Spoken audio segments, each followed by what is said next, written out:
pumba võtad, siis sa saad, kui sul läheb mingi suurem klaasikild, siis lisaks klaasikillule, sa pumpad täis ja ta läheb kohe tühjaks jälle. Mina soovitaks sisekumm ikkagi, vahetamisega saad ise hakkama. Sisekumm on kaasas, mis on need samad heebrid, millega saad peal maa võtta selle rehvi. Ja mul on niisugune 6 kantide komplekt, kus sul on vaja reguleerida seal midagi igaks juhuks. Kruvikeerajad, 6 kandid, mutrivõtmed. Ja see on meil, lapid on ka kaasas tegelikult, kus on siis, kui sa oma õhukummi paigata, siis läheb pikemalt päevaks sõitma, siis paikad ära ja saad ilusti jõustada. Kas ohutusvest peab kaasas olema? Ei pea olema kaasas ohutusvest, et ma olen sõitnud talvel ohutusvestiga küll, et siis on pime ja ei näe ja autojuhid ei oska sind oodata, aga suvisel ajal ma küll ohutusvesti kaasas ei kanna ja selga ka ei pane eriti. Kas kiiver peab olema täiskasvanul ka? Ei pea, aga mina kannan jälle, et lihtsalt lapsed on ka kodus ja neile peab eeskuju näitama ja ise ka ikkagi tunnen ennast natuke paremini kiivriga. Ja kui ma käin võistlussporti ka või maanteel sõitmas, siis alati kiiver peas, et see on oluline. Millised riided peavad olema seljas, et praegusel ajal näiteks rattaga ringi sõita? Püksisääred peaks olema niisugused, mis on piisavalt kitsad. Kuhugi ei lähe sul siia keti vahele ja kuhugi hammase.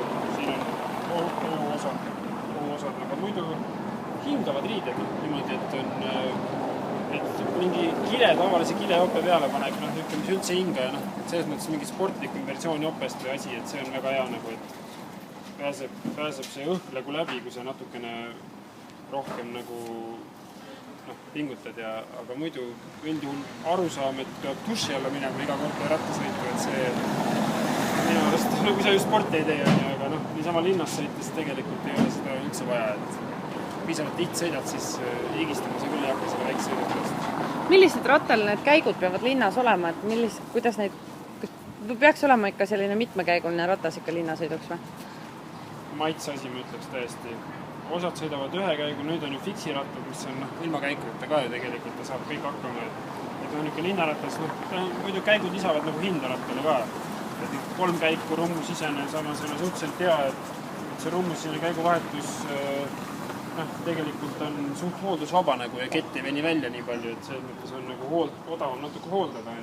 Aga 24 käiku seal on, see annab veel suuremad võimalused, et sa võid sellega ka metsa minna, sa jõuad ka mäest üles sõita, et see variatsioon on suurem. Selles mõttes, mina arvan, et see on juba maitse asi ja rahakoti asi ka natuke.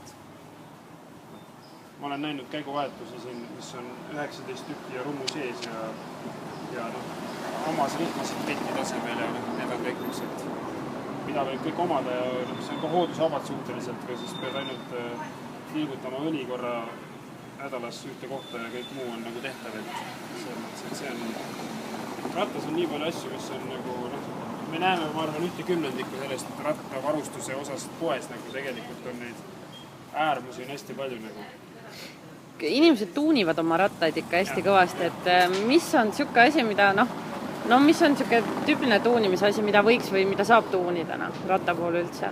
Kindlasti kellad, erinevaid täiesti võid siin kujusid valida, paprika või käepidemed saad, erinevaid värvi sadulaid, porilaudasid, pudelioidjaid, tuled muidugi, niisugused käepärased asjad tegelikult. Rehve on tänapäeval juba saada värvilisi igasuguseid, sa võid panna punased või valged rehvid ja valge äärega rehvid ja värvitakse raame ka ja pannakse igasugu niisuguseid asju.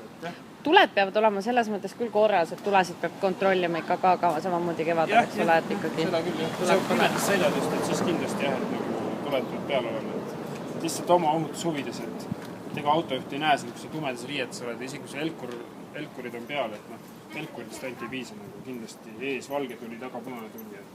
Tänapäeval on väga mugavad need silikontuled või niisugused pisikesed, et sa paned tasku need, kui sa oled mures, et keegi päeva jooksul sul nad ära võtab kuskilt küljest, siis paned tasku ja lähed jooksma pärast, et riietega ka panna samamoodi, vilguvad ja teevad hästi nähtavaks. Et põhimõtteliselt võiks praegu on sellised ilmad, et võiks juba rattahuve avada või võib rattaga sõita aastaringi? Aastaringi võib ka sõita, mina sõidan, jah. Et olen 4 aastat sõitnud juba. Ja naelkummidega sõidan, et mul on 4 aastat vastu pidanud ka ühed kummid.